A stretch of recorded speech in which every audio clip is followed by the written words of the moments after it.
Hello, and welcome to the conclusion of the landmark 75th episode of KRAD COVID Readings. I'm Keith R.A. DeCandido, doing my bit to make the pandemic palatable. In this case, reading my 2001 novella Horn and Ivory, which was a Kira Nerys-focused novella in the post-finale Star Trek Deep Space Nine series. It was part of the Gateways crossover, continuing from the novel Demons of Air and Darkness, which featured the entire DS9 crew dealing with some radiation that was pouring through one of the gateways and endangering a planet. And at the end of it, Kira stepped through a gateway, not knowing what lay beyond. And in the book, What Lay Beyond, we find out that she wound up like 30,000 years in Bajor's past, living out a very familiar set of circumstances. Chapter 9. Kira spent what felt like an eternity on her cot. Every once in a while, she was able to sit up, but never for very long. As time went on, news from the front lines and from the capital came in the form of messengers. Admiral Inna led a convoy of ships to the Kendra Valley River in an attempt to cut off the Bajora's supply lines. Natlar also sent an envoy to the Bajora, asking them to cease their support of Larit. It turned out that the battle at Barland Field had been more decisive than Kira and Torna had realized, busy as they were being captured. It had been a major victory and led to the complete reclamation of not only Makar province, but also most of the Lanat Valley. By the time Kira was well enough to travel, a ship was coming down the coast. The fort was located near the Corvale Ocean to bring injured troops home. Being, in essence, an injured troop as well, Kira went along. The captain of the ship was a very short, no-nonsense woman named Tunhal Din. Kira noticed that she was wearing an earring. She wore an earring in her right ear. "Who the hell are you?" was her way of introducing herself. "Kira Nerys. I'm General Torna's adjutant." "Didn't know he had one." "Well, find yourself somewhere to sleep. If you get sick, do it over the edge or clean it up yourself." "How's the fighting going?" Tunnel shrugged. "You haven't surrendered yet." Kira had never traveled much by sea. Her initial assumption that it would be much like flying in an atmospheric craft turned out to be optimistic. She managed not to throw up, but that only through a supreme effort of will. When they came around the bend into sight of Natlar Port, she had other reasons for being ill. The port was on fire. She stood at the fore of the ship next to the wheel, watching in shock. Tunhal was next to her. "Oh, that was damn stupid of them Larets." Kira looked at her. "What do you mean? Port's what makes this land so damn desirable. Why'd they cannon it to smithereens like that? If they're trying to win back the land, why screw up the most valuable part of it?" "Depends on your goal," Kira, who had spent her formative years as a terrorist, said after a moment's thought. "If you're trying to take land from the enemy, you're right, it is stupid. But if you're trying to do damage to your enemy where it hurts the most, that's the thing to do." Tunnel smiled, looked at her like she had grown a second head. "That's insane!" Kira had to bite back her instinctive response. "You say that because the tactics of terrorism haven't really been invented here yet. They haven't needed to be. You should thank the prophets for that every night before you go to bed." Instead, she said, "It's actually a good sign, believe it or not." "How's that exactly?" "They wouldn't have attacked the port directly if they had any intention of taking it. This is the final defiant act of a navy that knows it's lost. A kind of, if I can't have it, no one can gesture. This probably means the war's going well for our side. "Your definition of well differs from mine," Tunnel said dryly. There were no obvious piers available for docking. Half of them were damaged beyond usefulness and the rest were occupied. The marina itself was a mass of chaotic activity, with small fires being put out and people coughing from the smoke. Someone noticed them eventually, though, as a small rowboat approached the spot where Tunnel had dropped anchor. Kira recognized its occupant as the assistant dockmaster, Huron. As he pulled up alongside the ship, Tunnel ordered a ladder lowered for him. "Good to have you back, ma'am," he said upon sighting Kira as he arrived on deck. Then he turned to Tunnel. "I'm sorry, Captain, but as you can see, we're a bit short-handed." "I've got wounded here." Hiron frowned. "Let me see what I can do. I might be able to get a few skiffs over here to offload the worst of them." He turned to Kira. "Ma'am, you should know that General Torna's in his office. You might want to see him." Kira didn't like the tone in Hiron's voice. "Is he all right?" "I really think you should see him, ma'am." Hiron's tone was more urgent. Kira also knew him well enough to know that he was unlikely to say anything else. She accompanied him back on the rowboat to the marina. As Hiron stroked the oars, Kira asked, "What happened here?" "Well, Larit's last stand, you could say, ma'am," Hiron said, almost bitterly. "General Torna pretty much beat them on the land. See, on his way back from Fort Tendro, he came across General Takmor's regiment, but Takmor had been killed." Damn, Kira thought, she was one of the good ones. I'd heard that she was the one who claimed Sempa province. Actually, that was General Torna, ma'am. The general, see, well, he just plowed on in and led them to victory. They were ready to call it quits, but he rallied them and they took Simpa back. Meantime, Admiral Inna came back here when she found out that the Lariat Navy was going to throw their whole armada at us. Kira looked at the smoky, ruined port. Looks like they did. Oh, the Admiral, she threw back pretty good, too. Cost her a life, mind, but Inna's dead? Hiram nodded. Just what we needed after everything else. What everything else? Hiram, I've been laid up at Tendro, and obviously I haven't been getting all the news. Oh, ma'am, I'm sorry, Hiram said in a sedate tone. I guess you didn't hear that Prefect Natlar was killed, too. See, same time the Lariat Navy did their last stand here, the Lariat Army did likewise in the capital. Didn't work, of course. Thanks to the blockade, they were underfed, understaffed, and underarmed. We beat them back mighty good, truth be told, but... He sighed. Not without a cost, if you know what I mean. Kira shook her head. So we won. Yes, ma'am, if you can call this a victory. They arrived at the marina. Kira disembarked from the rowboat and couldn't help contrasting this with the last time she set foot on the dock. Then the sun was shining, a stiff breeze was blowing, carrying the smell of fish and seawater, with the Corvale Ocean a sparkling green in contrast to the dull but solid brown of the dock's wood. Now the sun was obscured by billowing smoke, and the wind carried only the smell of that smoke, occasionally broken by the stench of blood and death. Then she saw the bodies. They were arranged in a row just past the marina in a ditch that hadn't been there before. Many wore Parakian uniforms. Many more wore Lariat uniforms. A few, though even a few were too many, wore civilian clothes. Nerys walked into the other chamber, Pharrell right behind her. Kira Taban's body was laid out on the pallet. She had seen far too many dead bodies not to know one now. Her father was dead. He died calling out your name. It took an effort to get Kira to pry her horrified eyes away from the array of corpses and continue her journey to the office where she and Torna had spent so much time together. The small wooden structure had held up remarkably well during the attack. Only a few scorch marks differentiated it from Kira's memory of the building. Several familiar faces greeted her hastily. Others ignored her completely. One person, a merchant who had set up shop specializing in merchandise from entry, muttered, "Oh, thanks the prophet, she's here. Maybe she can talk some sense into him." Nobody sat at the sergeant's desk. She entered Torna's tiny office. The general sat behind his rickety wooden desk, which was piled top to bottom with enough refuse and detritus to be a serious fire hazard given the conditions outside. The small bar that sat under the window was full of empty, overturned, and broken bottles. Kira was therefore not surprised to learn that the smoky stench that had filled her nostrils since Tunnel's ship came around the bend was now being overpowered by several different types of alcoholic beverage. At least 3 more bottles were visible on the desk, not to mention the large glass that Torna Antoso clutched in his right hand. The smoke obscured the view of the mainland, as it obscured everything right now. The general looked like a zombie.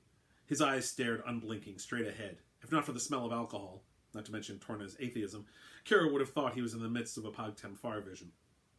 "They're dead," Torna said without preamble, his voice barely more than a monotone. "Dead, dead, dead, dead." "I know, Hiram told me about the prefect and Admiral Inna, but..." Torna made a sweeping gesture, knocking over one of the empty bottles. "No, not them!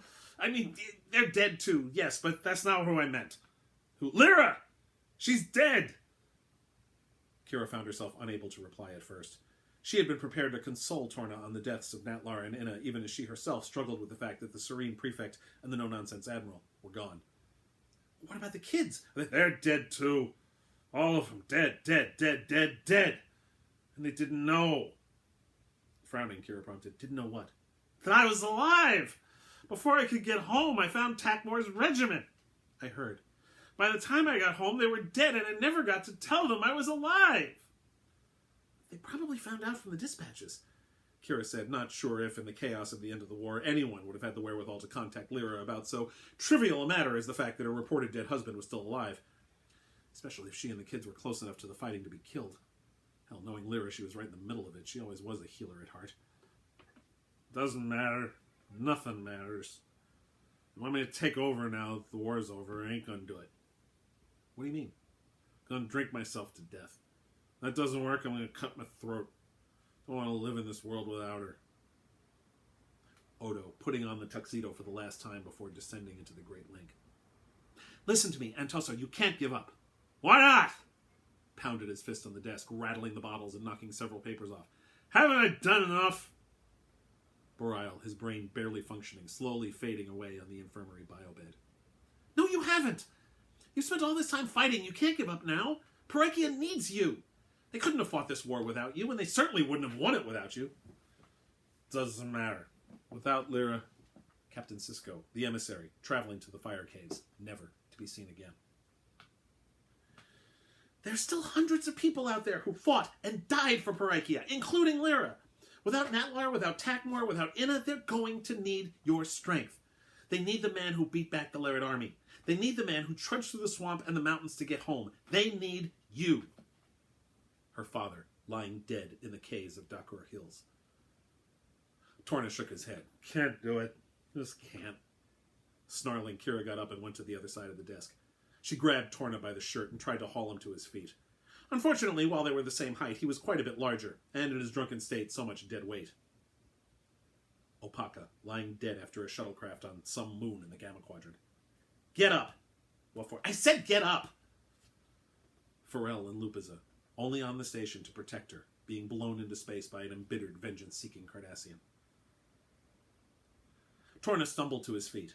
Then he fell back into the chair. Kira yanked on his arm, which seemed to be enough to get him to clamber out of the chair again. She led him outside. She propped him up on one of the wooden railings that separated the small office building area from the main marina and pointed. You see that?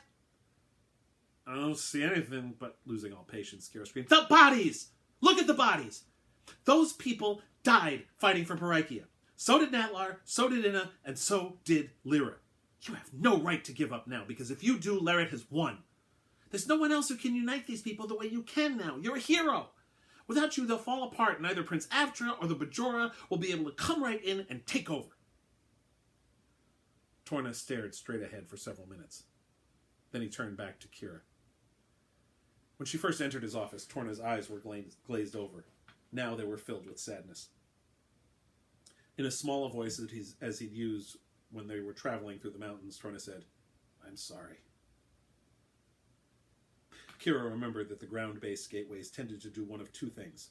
Jump randomly from vista to vista every couple of seconds, or, like the one at Costa Ricosa, stay fixed on one location. This one, however, was different. It jumped back and forth between only two destinations. The first was Ops on Deep Space Nine. The other was the comforting light that Kira Nerys knew in her heart belonged to the Prophets. As she stared at the pathetic, drunken figure of Torna Antoso standing in the midst of the wreckage of Natlar Port, Kira at once realized that she made the right and the wrong choice in stepping through the gateway when she did. This, she thought, is me. And whether or not Torna decides to drink himself into oblivion or takes charge of the Parakian government, doesn't matter. Kira walked away then. Away from Torna Antoso, away from Natlar Port, away from the Corvell Ocean, away from the Parakian Peninsula. Or, more accurately, under it. She'd been in these caves before. The last time was when the Circle had kidnapped and tortured her 30,000 years from now. She had no idea why she came down here, and yet she was never more sure of anything in her life. Despite the fact that the Denorius Belt's tachyon eddies prevented any gateways from being constructed within 10 light years of Bajor, Kira was not surprised by the fact that an active gateway was present in the caves. She didn't know where it would lead her, but she felt supremely confident as she stepped through it, ready to face what lay beyond.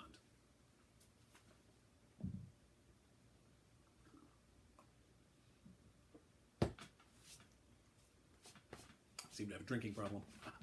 Chapter 10. Kira Nerys stared at the galaxy. She had to look up to see it in its entirety, its bright face filling half the sky. She'd seen images of the galaxy before, simulations and hollows taken from deep space probes launched centuries ago by any number of worlds, but nothing prepared her for the sight before her now. The galaxy stared back down at her, a still and silent maelstrom that seemed to scrutinize her as she stood beneath it, and she knew that it was no simulation. She was as far from home as she'd ever been, and might ever be, and under the unblinking eye of the immense double spiral, Kira Nerys felt very, very small. She was only partly aware of her surroundings, the smooth circular floor beneath her feet, the central console with its brown and blue color scheme and alien markings that registered dimly as matching the known designs of the Iconians. And no walls, only sky. She stood in a room without shadows, lit by 100 billion suns. Must be a force field, but there you are. She felt the voice more than heard it, as it came from within her. As if it came from within her. Kira wanted to turn around to respond, but found herself transfixed by the starscape. A finger seemed to appear from nowhere and point at a spot in the lower left quadrant of the vista spread out before Kira. The voice said, "It's here." Kira finally tore her gaze away from the view and followed the finger back up the hand and arm it was connected to, and finally to the body. The figure was huge, though definitely bipedal and apparently humanoid, standing at well over 2.5 meters tall, dwarfing even the immense Harogen hunter that she and Tyranitar had faced in the Delta Quadrant. He, the voice sounded male at least, wore a maroon cloak with a hood that obscured his features. What? The world that you came from is here. I believe you refer to it as Bajor? Who are you? The figure hesitated.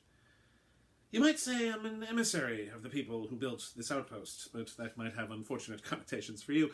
Suffice it to say that I am the custodian of this place. You're an Iconian. There was a movement inside the cloak that Kira supposed could have been a nod. You'll be pleased to know that I was able to cure you of that unfortunate energy. Energy? It took Kira a moment to realize that he was referring to the theta radiation poisoning. She had been on that arid desert of the planet in the Delta Quadrant, theta radiation eating away at her when the gateway beckoned. Her tricorder had told her that the radiation levels were fatal. Of course, the rational part of her brain said as she looked down and that she was no longer wearing the ancient clothing of Bajor's past, did I ever? But instead was in her sand-soiled militia uniform. It was some kind of dream, she thought, that's all. Or maybe a Pagtam Far, that would certainly explain. She cut the thought short, as she felt a mild stiffness in her left arm. Looking down, she saw the badly healed wound she'd received on the day they drove the Larat army out of the capital city. How did this get here? She pointed at the wound. The hood tilted a little to one side. Presumably, you received it at an earlier date. You're a big help, she muttered. I assume that you wish to take the gift that has been given to you and then go home? Kira almost asked the figure what he meant by that, but duty took over. Like Torna and Tosso, she had a role to play, a duty to perform, and a planet to defend, regardless of what obstacles had been placed in her path. Actually, I need to return to Europa Nova. I made a promise that I would do everything I could. Before she could finish the sentence, the custodian drifted. Walk was too clumsy a word to describe how he moved. Over to the center console. I see. One of our Heslet gateways is in orbit of that planet, he said after touching one of the triangular controls. Heslet? Kira asked as she approached. Two small holographic displays hovered on either side of the blue globe atop the console, each showing a star system. The sizes and magnitudes of the two stars matched those of Europa Nova's star and the star where they'd found the tanker in the Delta Quadrant. Many different types of gateways were constructed over time, the custodian said. Some large and elegant, some small and functional, others that could be held in the palm of one's hand. The Heslets were among the first, and also among the largest. Let's see, this one is stable. It links system X27 Pi L with system J55 Delta Q. The custodian seemed to be just staring at the display, so Kira helped him along. Someone decided to dump theta radiation into that Heslat of yours. We had to evacuate everyone from the planet on the other side before the radiation levels became fatal. Yes, I see that now. But there's something blocking part of the gateway. Oh, thank the prophets, the Euphrates is still there. Yes, that's one of our vessels. That's how we travel, by ship. And I used mine to block the radiation from coming through. And I understand, Colonel. I observe your ships traversing the galaxy all the time from here. It is not a pastime shared by all my people. There are more of you, then. Yes. And some of them are dealing with this crisis now. I have faith in the sentries. Kira had no idea what that meant, but she didn't want to get off topic. What about Europa Nova? System... She pointed at the console screen but couldn't read it. X2, whatever, she said. Finally, she pointed at the holographic display. That one! Oh, yes. I'm searching now. There we are. System 022 Sigma T has a star that will suffice for the purpose. A third star system image appeared in the holographic display. From the brightness and magnitude, it had an O-type star. I can reprogram this particular Heslet gateway to transport the matter that is emitting the energy on both sides to the star in system 022 Sigma T. The star there will render the energy inert. He turned to Kira. I will also remove the object blocking the gateway. Would you like it in system 022 Sigma T, system X27 Pi L, or system J55 Delta Q? The second one, Kira said. Is the place where you're sending the waste uninhabited? Of course, the custodian said, as if the answer were self-evident. Kira had no such assurances, though. After all, according to most of the legends, the Iconians were conquerors. The custodian made some adjustments on the panel. I assume by the stage you arrived in that your species is vulnerable to this type of energy? Assuming that he meant theta radiation, Kira said, yes, very vulnerable. In that case, you must be careful. The gateway can remove the matter, but some of the energy will remain around that planet you are concerned with. You say it was evacuated? Kira nodded. Repopulating it will be a challenge. Like I said, I made a promise. Again, the custodian made a gesture that might have been interpreted as a nod, and then said, it is time for you to leave. The Iconian touched a series of triangular panels. A blue light shot out from the globe, and then a gateway opened near the edge of the floor.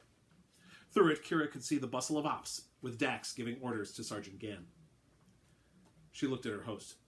We thought there was a natural phenomenon protecting your gateways from functioning in the space around my planet, Kira said. That isn't completely true, is it? No, the Iconian confirmed. But we respect the beings who watch your worlds, and we long ago promised never to interfere with them. Worlds? Kira asked. Farewell, Colonel. A million questions on her lips, it took a conscious effort to turn toward the gateway. Taking a deep breath, Kira walked around the console. Before stepping into the gateway, she took one last look at the immense galaxy above her. She once again found the spot where the custodian had indicated that Bajor was. From there, she traced an imaginary line to the region she knew was the Delta Quadrant and wondered whether or not Tyranitar had survived his battle with the Hirogen. Then her eyes drifted to the Gamma Quadrant, to the expanse that contained the Dominion and the Founder's world. You don't look so far away from here, Odo. The custodian waited patiently while she took it all in, and eventually she turned away from the sprawling mass of stars. Enough self-indulgence. It's time I went back to work. But as she approached the gateway, it seemed the custodian had one more thing to tell her. One of the things that doomed the Iconian Empire, Colonel, was that the gateway technology meant that we could no longer travel. We lost sight of the journey and our desire to achieve our destination. Don't make that mistake. Kira smiled at the cloaked figure. I won't. And thank you. Then she stepped through the gateway, knowing full well what lay beyond. Chapter 11. Ezri Dax had, Kira knew, centuries of life experience thanks to the Dax symbiont, and she also knew that, among her 9 lifetimes, she had probably seen everything. So seeing her jump up, scream, and drop the pad she was holding when Kira walked into Ops made for a fairly amusing sight. As usual with the gateways, there was no feeling of transition from one point to the other. It was as if Ops had been the next room over from the extragalactic outpost. The only change was that the Iconian outpost gravity was a bit lighter than that of DS9, so Kira stumbled a bit upon her arrival. Dax blinked several times. Colonel? Yes, Lieutenant, it's me. Gann said somewhat redundantly, You're alive! Kira resisted the obvious rejoinders. Report! Europa Nova has been completely evacuated. Most of the refugees are on Bajor. The station's also filled almost to capacity. Lieutenant Rose, Sergeant Ichel, and Quark have returned, and Rose says she's got some good news regarding the Orion Syndicate. And Tyranitar's in the infirmary. Kira's eyes widened. He's all right. Dax winced. It wouldn't go that far, but he'll recover. Whatever he fought gave him quite a beating. Then she smiled. Apparently enough to cause delusion, since he reported that you were dead. Probably didn't read my life signs on the planet and made assumptions, Kira thought. Given the radiation levels, I can't really blame him. Let's just say I was able to make the gateway technology work for me. Go on. Dax continued with her report, including the fact that the Defiant had gone off to rendezvous with the Marco Polo to help implement a plan to deal with the gateways. That the Traeger was attached to Upper Pylon 1, Gul Maset having been invited to stay for a bit by Vaughn, the continued presence of Counselor Charavetha Jathane on board the station, the fact that Lieutenant Bowers had taken the Rio Grande back to Europa Nova to keep an eye on the gateway there. It's been taken care of, Kira said. There won't be any more antimatter waste in orbit of Europa Nova at all. Send a message to Bowers, tell him to do a full sensor sweep to determine how much contamination is still there. If we're lucky, it's little enough that we can work on repopulating sooner rather than later. She smiled. And tell Bowers when he's finished to tow the Euphrates back. It should be in orbit. With, she recalled, remembering the shield enhancer she had salvaged from the tanker, a nice piece of new technology. Yes, sir, Dax said, moving toward a console. Then she stopped and smiled. It's good to have you back, Nerys. I don't think this place could have taken losing another commanding officer. Good to be back, Ezri. Don't worry. I'm not going anywhere. I've still got too much work to do.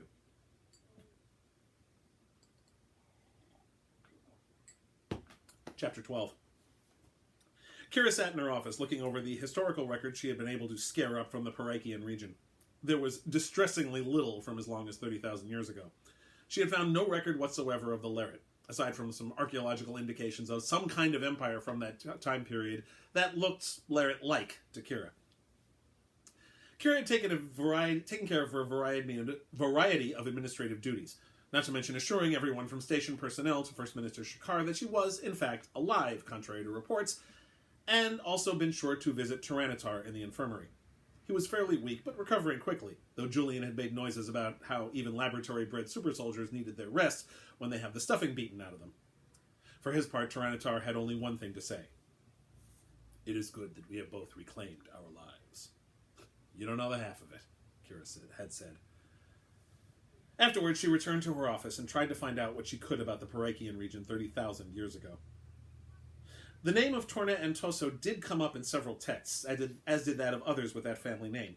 Historians had debated just who Antoso was and what form his apparently tremendous influence had been in the peninsula, but given the number of landmarks and streets and such that had been named for him or other members of the Torna family, it was obvious to Kira that he had taken her advice.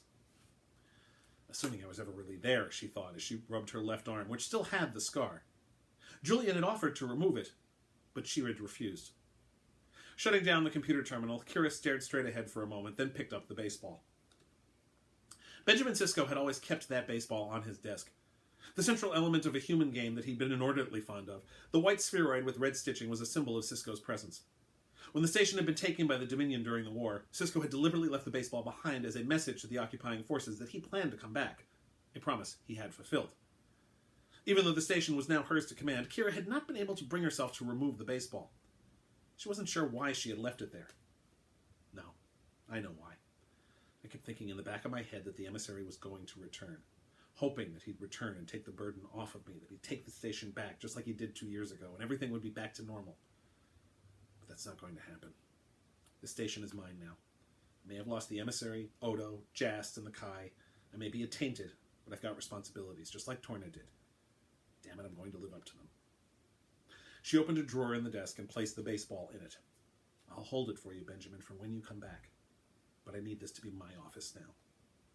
She got up and went back into ops, knowing her journey was far from over. 2 gates for ghostly dreams there are, one gateway of honest horn and one of ivory.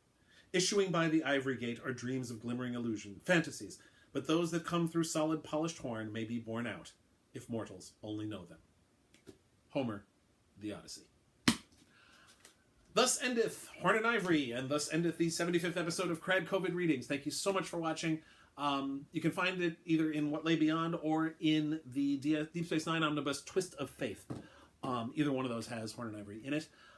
Check me out online at DeCandido.net, or read my blog at DeCandido.wordpress.com, or support me at patreon.com/crad. Thank you so much, and we will continue next week with episode 76. Thanks for watching. Please stay safe. Bye.